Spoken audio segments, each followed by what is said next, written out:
Yeah, yeah, yeah. Oh, ooh. From grief to purpose, yeah, I walk it out. Tears on my pillow, but I never tapped out. It's okay to hurt, it's okay to grieve. Just don't build a home in what you had to leave. From grief to purpose, now I see it clear. What tried to break me just redirected me here. Hey guys, welcome back to my channel. If you have not done so already, please go ahead and like, share, and subscribe to my channel. It helps me a great deal. Y'all see the mug? Isn't it cute? If you think it's cute too and you would like to purchase one for yourself, please go and visit my website, www.thatdoseofencouragement.com. It'll be there for you in the description. All right, so let's go ahead and get into it while I'm just now having my coffee for the day because I haven't had coffee yet. I got up, y'all. I worked out. I didn't feel like working out, but I got up and did it anyway, so I had to get back right. Um, and I take um like a pre-workout and drink my water in the morning. That's like me doing something new as well, because normally I get started with like my coffee first. And so I haven't had my coffee yet. So we're gonna do this with coffee. Anywho, too much information for you all. But yeah, that's me. That was me, I should say, right? Because it's no longer my current career.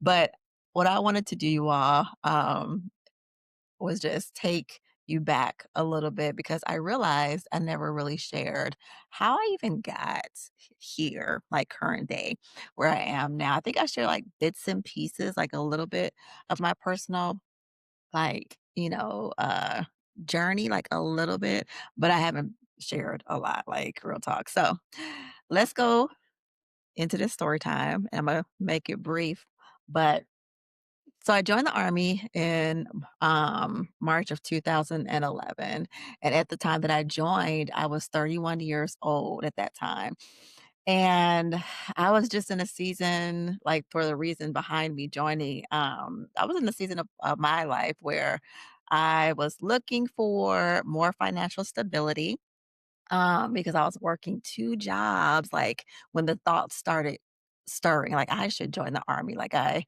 know what it is, like, from being, raised in the Army lifestyle, because my dad is an Army veteran or was an Army veteran, right?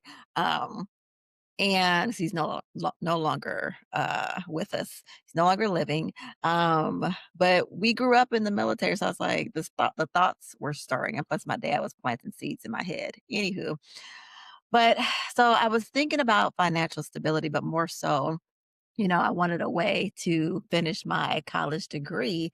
And so I knew I needed something that could support me, long term while I figured out my next steps and how I was going to, if I was going to go to school and join the Army, if I was just going to go and do it, full time. Actually, full time was always on my mind. I was never going to go National Guard, never going to go reserve. I was like, if I'm going to do this, I'm going to do it full time, which is active duty full time. So, um, yeah. And so when I joined, after, making the decision to go ahead and, enlist, um, I decided that I was just gonna go ahead and do it. Now at the time, I was married. I am divorced. That's long years and years and years ago, 13 years, over 13 years ago, right? Or well over 13 years ago, that I've been divorced. And I'm not gonna get to that topic right now. But when I joined, now look, we won't say that for another episode, okay? But anywho, when I joined the army as a private first class, um, or I came in, I should say, as a private first class, because I had college credits, already. And so with me having college credits, or when you have college credits, you can come in at a higher rank, and I believe that is still the same. Um, I coulda came in as a specialist because I had, a bit of credits, right? But I didn't catch it till it was too late, but my recruiter played me, but anyway. Um So I had college credits, so I was able to come in with a little bit of rank, not a lot. You're still very junior, enlisted, and I was able to get or selected the job to become a human resources. Let me turn this computer off a little bit. But my job was human resources. So in the beginning, let me just say that I had no idea. Well, I can't even say I had no idea what I was getting myself into because I did. Again, we grew up in the military, but growing up as a child, like you're dependent. So you just, you're living the life of, traveling and going wherever, your parents has been assigned. So I knew that side of it. Like, and we had fun, coming up. My mom made it fun. My dad made it fun. We were sometimes on his job when he worked. So I saw him work, and I saw how hard he worked too. And he was constantly deployed. More of my childhood, really more so like time spent, with our mom because he would be deployed, a year, come back and then deploy again. But she made it fun, and I remember sending him care packages and all that kind of stuff. Anyway, we're not going to get into that. It's about me and my time in service. So I had an idea. Let me go back. See, lack of coffee, y'all. I'm already getting off track. I joined, had an idea because I grew up in the military, a little bit about it. I just didn't know what the work side was gonna be like. I didn't know what basic training exactly was going to be like. I didn't know what AIT was going to be like, your secondary school and all the steps that come after, right? Because I hadn't done it myself. And then I heard the stories, watched a couple of, clips. I don't even know if YouTube was like big back then. Back when I came in, look, dating myself and is. But I came in 2011. So I remember watching like a couple of things. But and then of course, talking to the recruiter and all that kind of stuff. But more so the information came from my dad, and a few of my uncles that had, a prior service, as well. And my brother, actually, because one of my brothers, that's a year under me, we're very close in age. Uh, he was already in, and he, had been in for quite some time before I even had thought of thinking about joining, and had been deployed and all this kind of stuff. So he was like already like in his career route. So anyway, I ended up joining. um, uh, After I'm sorry, ended up completing my contract and all the things that you have to do to finalize everything, right? Locked in my job, locked in my rank, and then I go off to basic training. Okay, and if you know anything about basic training, y'all already know that it can be pretty. It's rigorous, like it's those drill sergeants, and I was a former drill sergeant myself, and I'll get into that, but they really, you're trained to apply pressure to the soldiers for a reason. So everything's for a reason. But when you're in it at the time, right, when you're coming in as a with no idea like what it's going to be like, it can be a little different. But I will say my dad did a good job at preparing me. Again, we're military dependent, so he did a good job of preparing me on what the experience was going to look like, what to expect. He reminded me of how I was raised, the type of child that I was already that I was, which I used to let my brothers have it, y'all. I'm not even gonna play. I used to let my brothers have it. I'm not gonna say that I was a bully, but I used to be a little rough when I was younger. But yeah, so yeah, I to make a long story short, you guys, because I served over, a little over 12 years. So I'm not going to be able to condense all of that into this particular episode. And maybe I can get more into it if you want me to. Just leave, some information in the comments, ask me more questions. If you're considering, if you're curious, or if you're even considering joining, I can only speak for the Army because I was in the Army. Joining the Army yourself, and if you have any questions, I'd be happy to answer if I can. But yeah, so joined, graduated basic training. I couldn't find any of my basic training pictures. But then you go on after basic training and then you graduate AIT. Here's a couple of pictures here from AIT. And then AIT is your advanced individual training, which you go on and you learn your skill set, what's your job. The job that was assigned to you, you learn all about that. And my job was human resources. So graduated AIT, and then mind you, let's go back a little bit. So basic training, AIT, hard work, stressful, right? You have moments when you want to go home. Um, and then you just have moments too, if you're really serious about your career, where you're just thinking, I'm trying to graduate. You stay focused and you move on to the next. But will say, or I have to say that I met a lot of good people. I still know some of my peers that I went to basic training and AIT with, or we socialize, on Facebook, social media. So we still kind of, keep in contact here and there. But it was, there are some fun parts to it, and you learn so much. So um I don't have anything bad to say about it at all, because it gave me, it's a part of my lived experience. It has made me it's a little bit of who I am. So I can't not, knock it, and I can't deny it. So after AIT, I go on, right? You get your first assignment when you're in AIT of where you are going to be stationed, your first duty station. And my first duty assignment was Dugway Proving Ground, Utah. And if you Google Dugway Proving Ground, Utah, I'm not going to do any pictures. It is, very remote, very nothing out there. And so at the time when my instructors gave me my orders, like you get your orders from, like, I think we got them from our the schoolhouse instructors.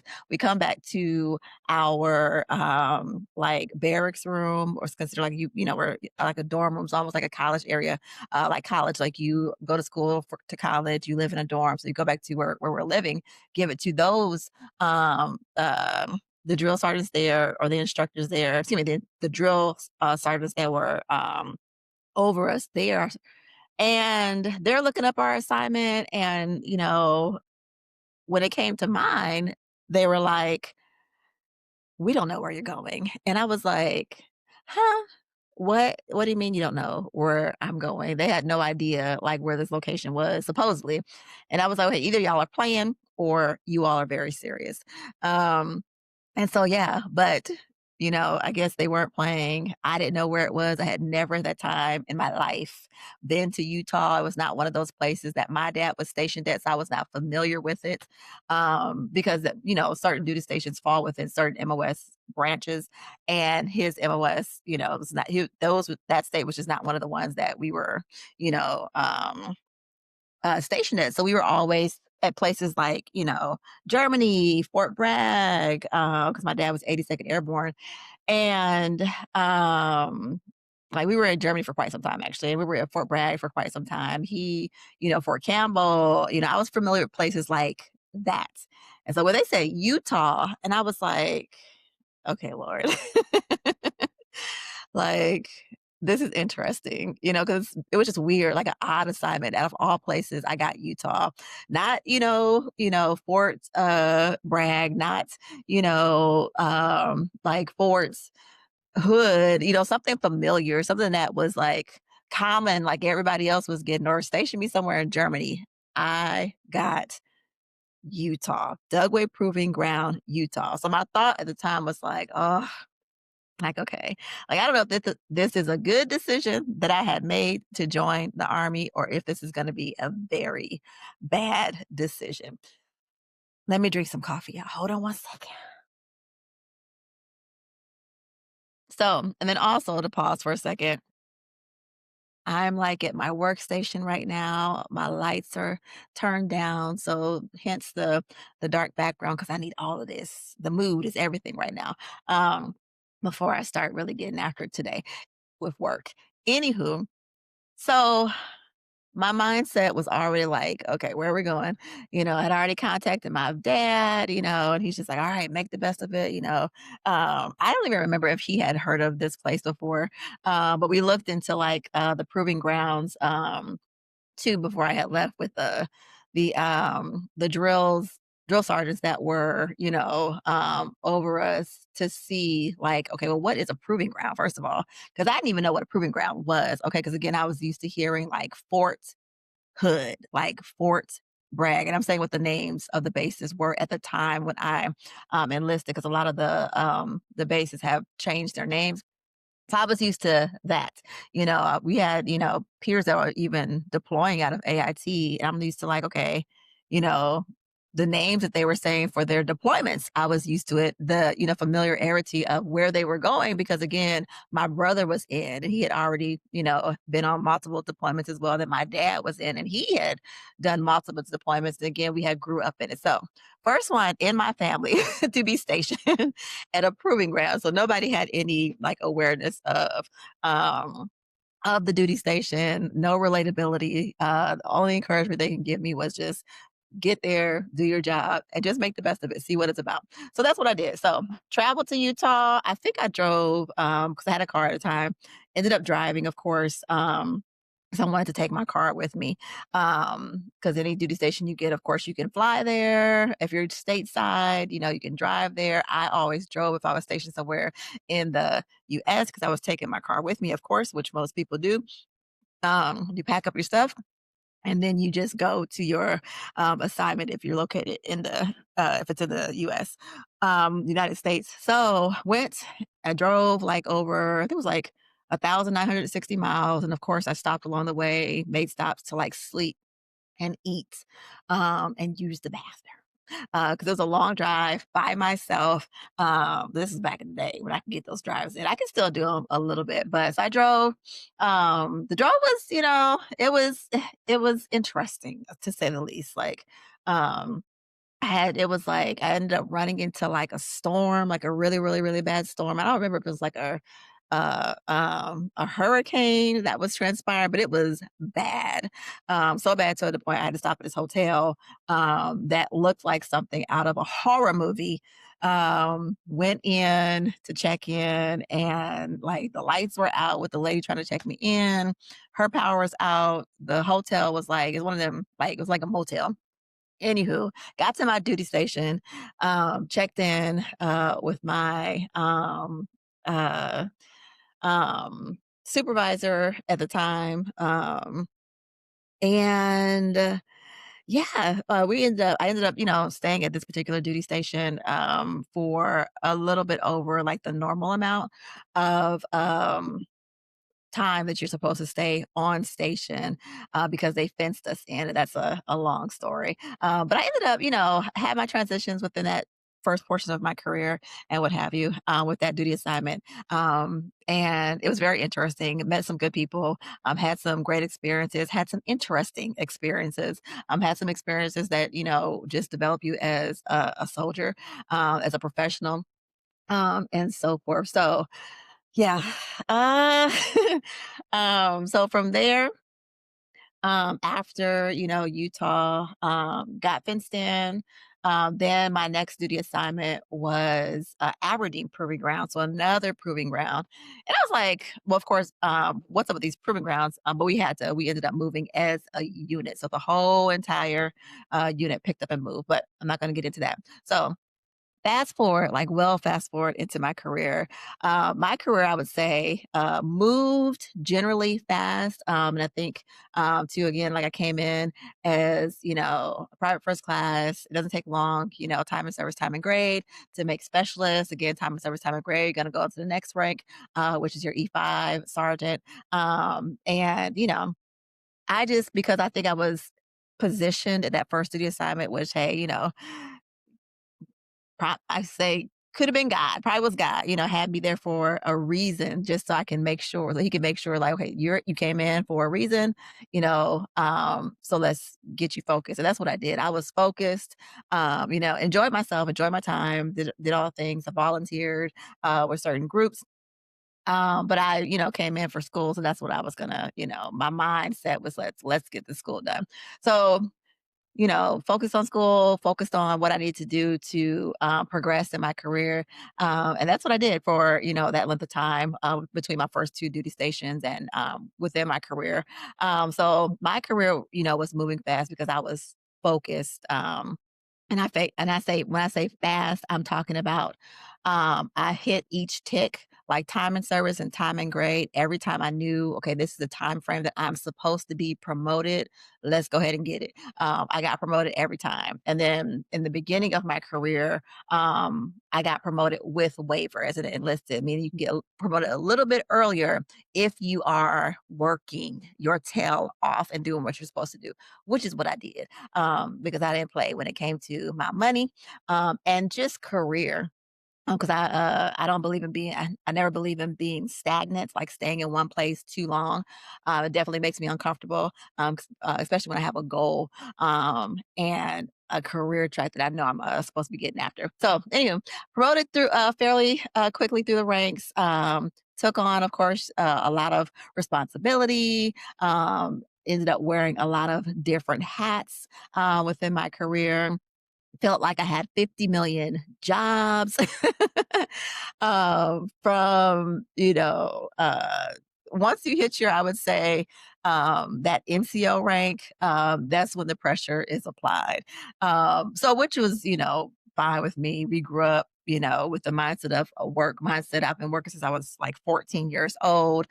So working was, nothing to me. And again, I said I came in a little bit older. I was like 31, 32 by the time I got to my duty station. So I was already, mature minded, there's no, need to tell me to work. Oh, I'm going to work. Trust. Like, I'm going to get this, next rank. Trust. So, when I say I felt like I had 50 million jobs and probably did, I'm not exaggerating because a lot of responsibilities placed on you, because um, you know, you have arrived to this certain level in your career, so they expect a lot out of you. So, because essentially, each military branch is investing a lot into each soldier, so financially as well. So they gonna make sure they get all of what their, investments, that they put in you, they're gonna make sure they get that back from you. But yeah, but I was, again, not one just to stay stagnant. So, I worked, administratively, again, because my job was in human resources. I worked operationally. I worked in leadership roles. I traveled to multiple duty stations, both stateside and overseas.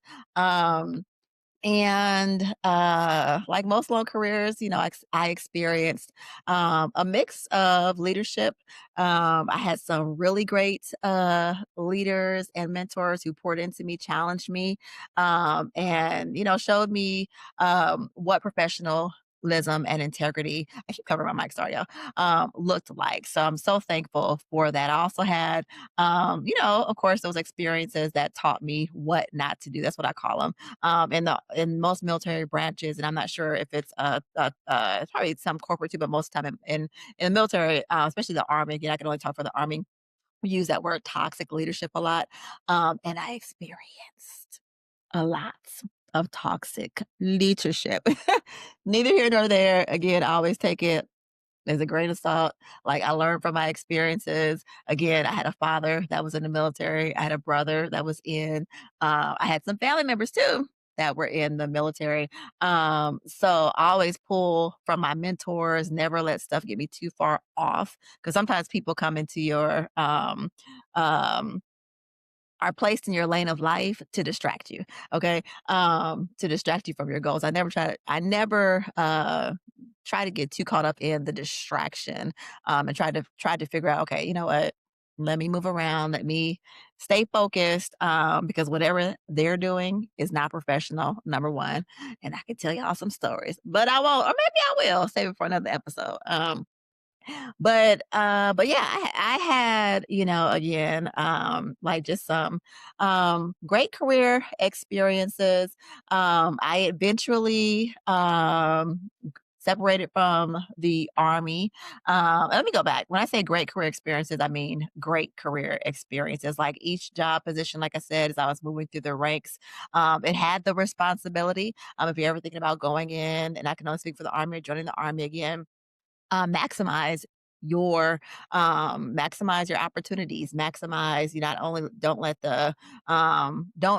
let your job ever get everything out of you, get something from that, job too. You take too, because they're going to take from you. So I had some great experiences, had some bad experiences, but I, did everything that I could possibly do while I was in, for example, like, I would just throw myself into stuff like sometimes that I was curious about, like combatives. I think I took up to like combatives level 3. I would volunteer with certain organizations, different like cultural experiences, volunteer outside of my culture or my ethnic group, just to get, um, refamiliarize with other cultures. Again, we grew up in the military, so I'm extremely culture aware. So that's just a thing for me, and a thing that I like to do. Like I served as a drill sergeant. I worked, and this is I'm talking about things that are outside of my MOS. I worked as a sexual assault response coordinator, a victim advocate. Um, I, just advanced through many different like leadership schools. I requested to take battle staff, which is a very hard course that was outside of my MOS. But again, it's about maximizing your opportunity. Again, if you're thinking about going in, or if you're currently in, like maximize your opportunity in. Again, I can only speak for the Army, but any military branch, maximize your opportunity. You get all that you can out of your experiences, out of your experience, because once it's done, it is done. Like you can't go back and redo. So you can't go back and get what you should have got, what you should be getting now. All right, but moving on. Let me get off my soapbox. So yeah, I eventually separated from the Army in December of 2023 as an E7. Before that, it's a whole long story of like me getting out and the why that I got out, because initially I was not going to get out, like so much to the point I was not getting out. Like I'm still trying to progress in this career track because my goal was to retire at 20 plus years. I had dropped the application to become for warrant officer school, got accepted, y'all, for warrant officer school, and then had to go back and say, you know what?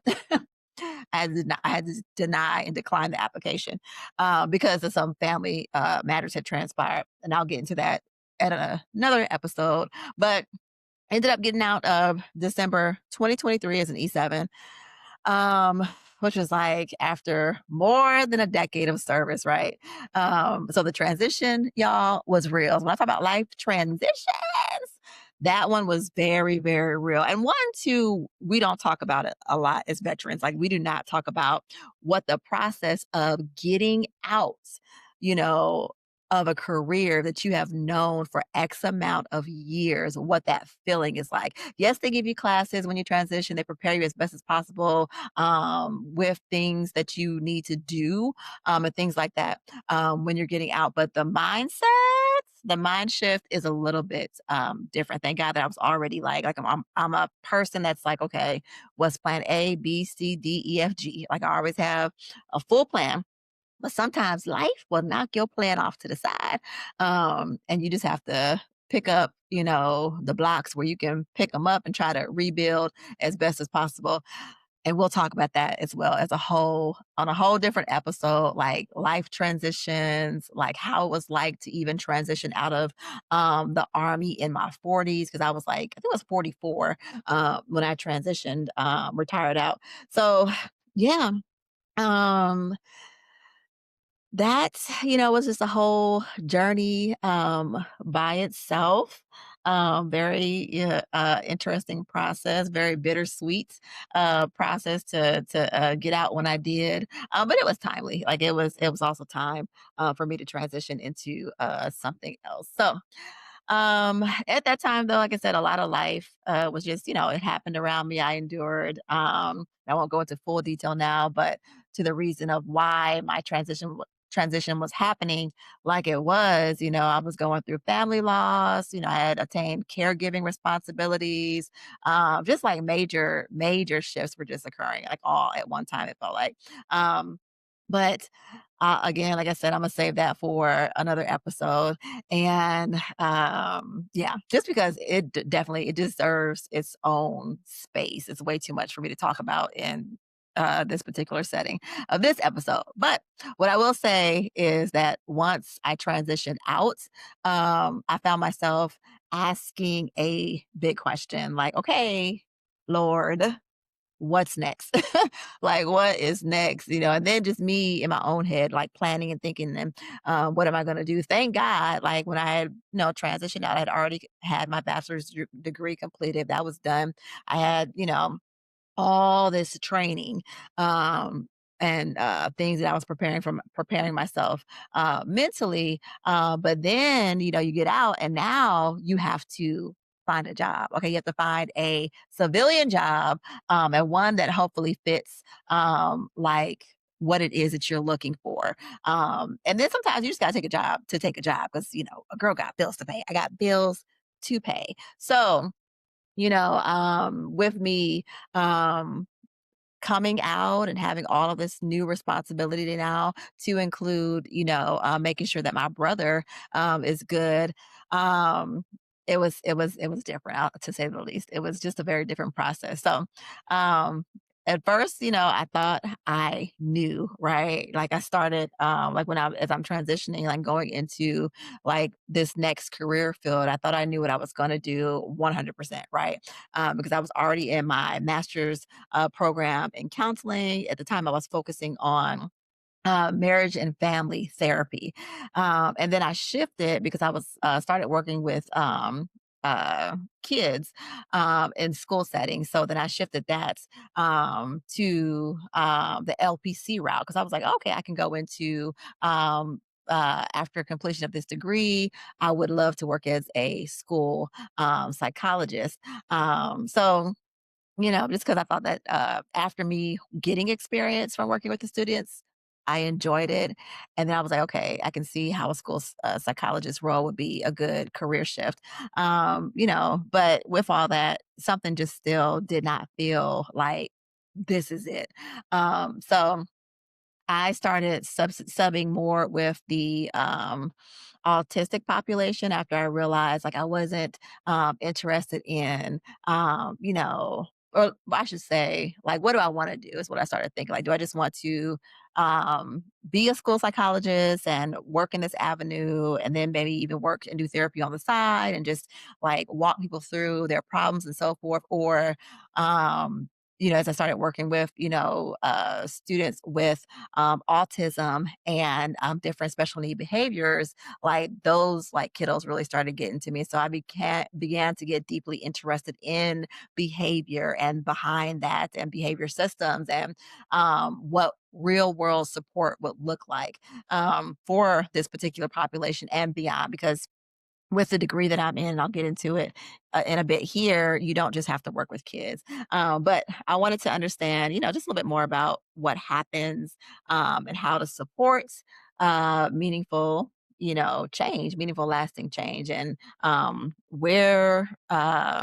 where I needed to go and what I need to do in order for this new transition to take place. So found out about different, roles within that. The first one that I heard about was being a behavioral therapist, a technician, excuse me, or a registered behavior technician, which is that population that works as in behaviors with kiddos within their homes, schools, private school settings, and so forth. And so and that's how I learned about it. I'm sure there's different ways you can work as a behavior technician and as a or a registered behavior technician. But I just began the whole process of looking into it a tiny bit. Still didn't know too much about it, but then it just led me to go ahead and apply for the degree that I'm in now, which is applied behavior analysis. So one second, y'all. When I tell y'all this coffee is not coffeeing right now, but that is all right. So it wasn't an overnight decision, like, because I was like, "Ooh," I was stuck on counseling, right? Because I was just like, it comes natural for me to counsel." I thought, right, which it does. Like people now naturally, I feel, have always gravitated towards me all my life. Um, just to talk, right? Or to vent. And I would naturally give them the best, response that I could give them. So it was something in me, like, I think it's just more so that desire to help people be the best version of themselves or to heal and what have you. Um, hence, my life coaching and grief coaching certification. And a lot of that stems from my own personal lived experiences as well, and then wanting people to be the best versions of themselves currently, or heal in the whatever state that they are experiencing. But anywho, moving on, we're not going to talk about that. So it wasn't an overnight decision. It took me some time, some thoughts, some prayer. Like, is this my avenue? And I had already spoken to my aunt about it. She was the one actually that suggested me to get into teaching, or within the population of special education, because she's a retired um, professor. And I was like, I don't want to be a teacher. Like, that's not my lane. She was like, no, you can use your degree with what you're doing. What she was actually talking about at the time when I was in um, my counseling degree. She said, just look into it. And so that's how what got me into substituting with that population. She got me into that after, being in the setting and being in that environment with them. They really just was like, you know, pricked my heart. And then, of course, with working and helping and supporting my brother, it was just like, you know what? This is making sense. Like, this makes sense, a lot of sense. Like, it felt like my whole life, like, it's from the time I transitioned out of the military to the time I um, attained, like, helping, supporting my brother. It just felt like everything was, like, coming together, like, this is where I'm supposed to be, like, "Oh, okay, I get it." Like, I get it now. Like, applied behavior analysis. This is my new career lane. Got it. Alright, it just felt, and then with that, I'm saying, like, it just felt like God was like, "This is where you're supposed to be going." So shout out to my auntie, thank God for her, pointing me in that direction. Supports, like, your support people are everything, guys. So yeah. Um, but yeah, so I did change my program, ended up changing my program. Um, because it was just, felt like my fit. Um, and and it's not like I was, like, leaving something, because I was like, for me, if it's not a fit, I easily move on. I'm just like, "Okay, well, on to the next," because I wanna make sure in this particular next season of my life, career life, is like, I need to make sure I'm where I'm supposed to be. Like, I'm not going after something for money. I could care less, like, okay, great, you guys start off at six figures. That's beautiful, but is it a right fit for me? Um, that's what's important to me, because it's gonna be something that, this career could take me is taking me all the way to retirement and beyond, y'all, right? So it's like my next phase of life, because I'm in my 40s. So, and then I left one career to coming into a different career field. So I wanted to make sure I was choosing right. It's a comfortable fit for me, and it's where I'm supposed to be in the sense of, am I making impact here? Can I make impact here with this particular field? Like, money, I can go anywhere and make money, right? I have too much experience, have a degree in psychology. Yes, I have 12 plus years of military experience. Like, don't fool yourself. If you are coming out of the military, all of your experience that you have, it means something. Okay. So my career value plus my educational value and all of the educational things that I have or obtained from even being in the military. When I tell you my resume is stacked, okay, is stacked.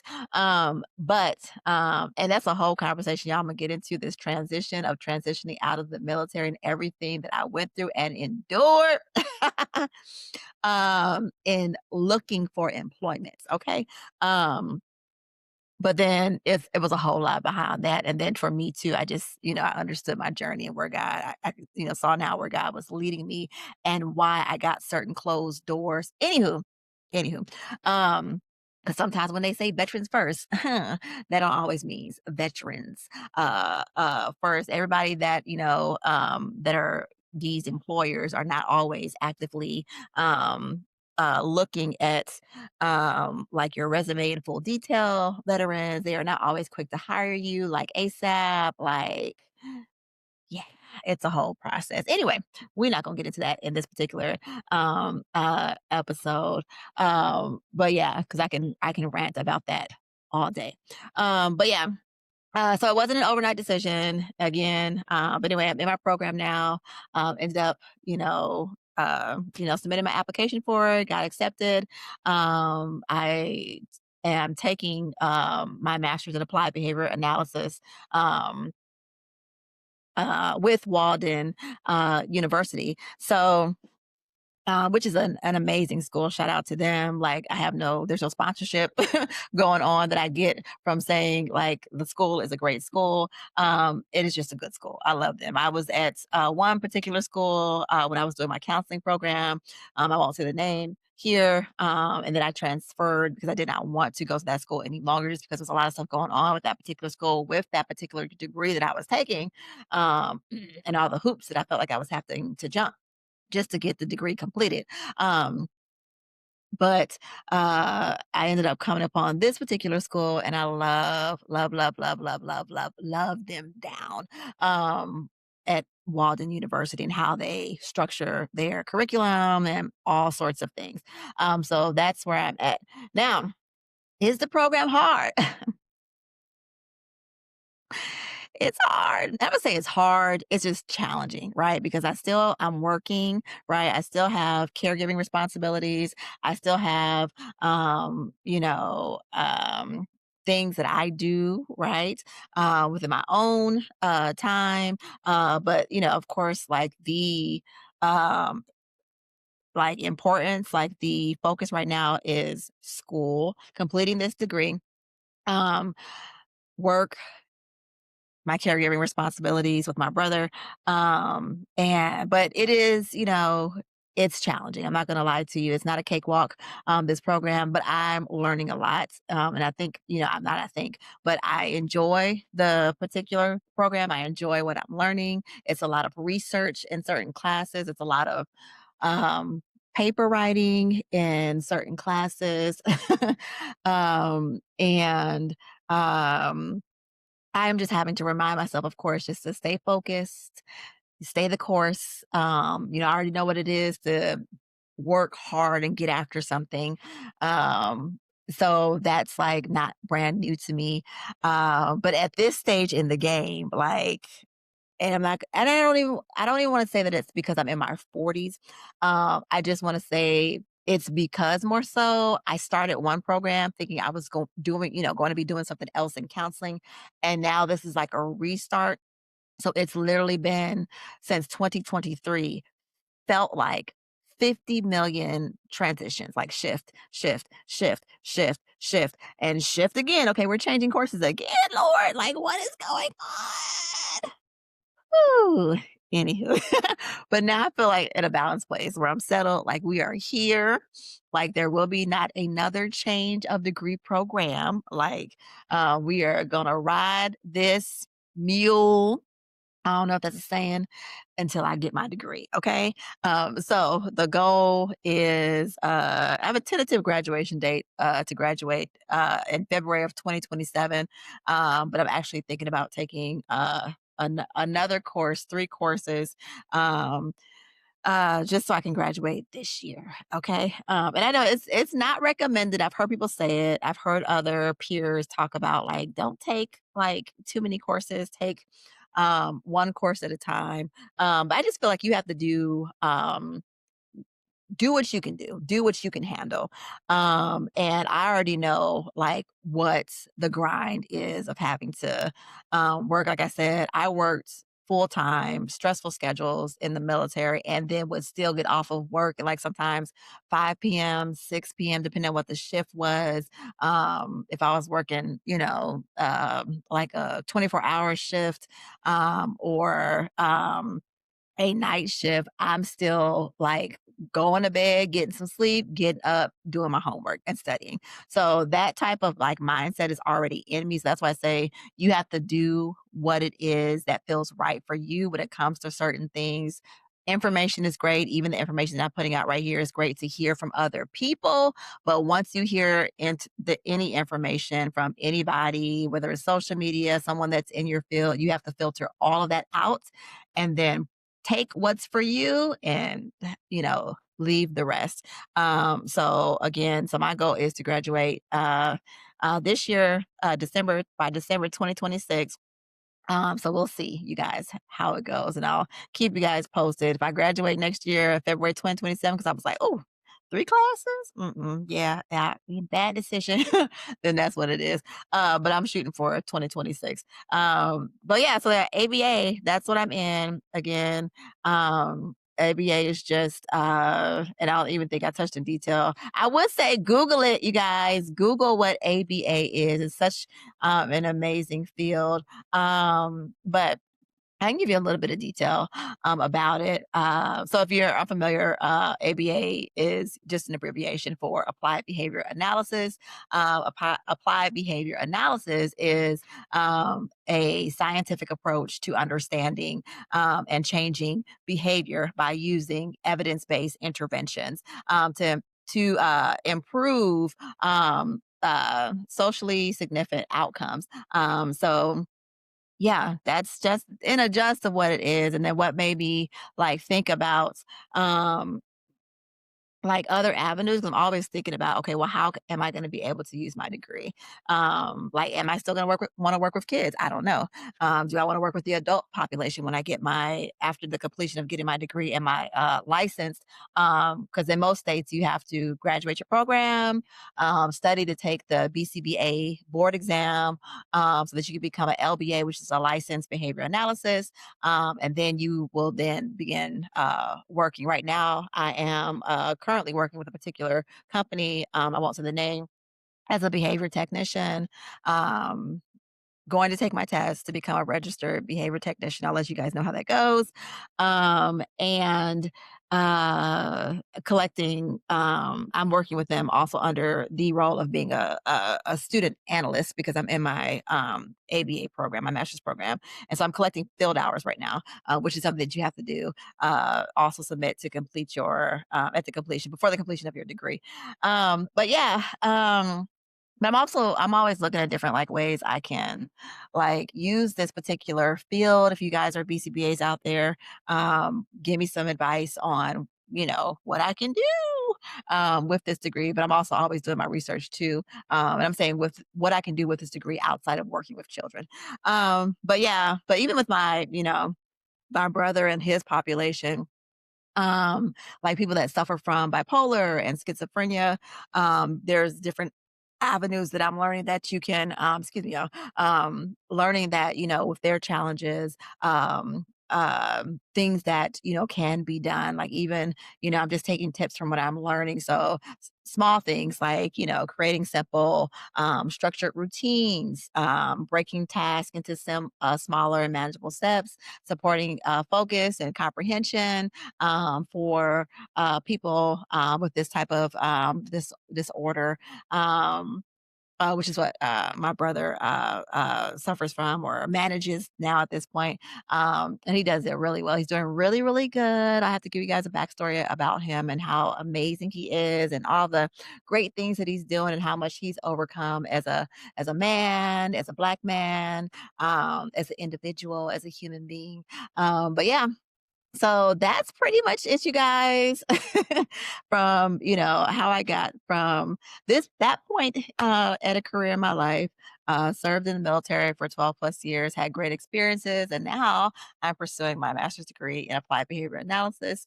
Again, y'all, I'm not even gonna say fingers crossed. The Lord got it. Yeah, I'm gonna shoot up some prayers every day to make sure, like, Lord, send down your focus, your strength. Um, to make sure I graduate. Uh, December 2026 again is go, or February 27. So that was my rant. That was the story time, you guys. So hopefully I didn't make it too long for you all.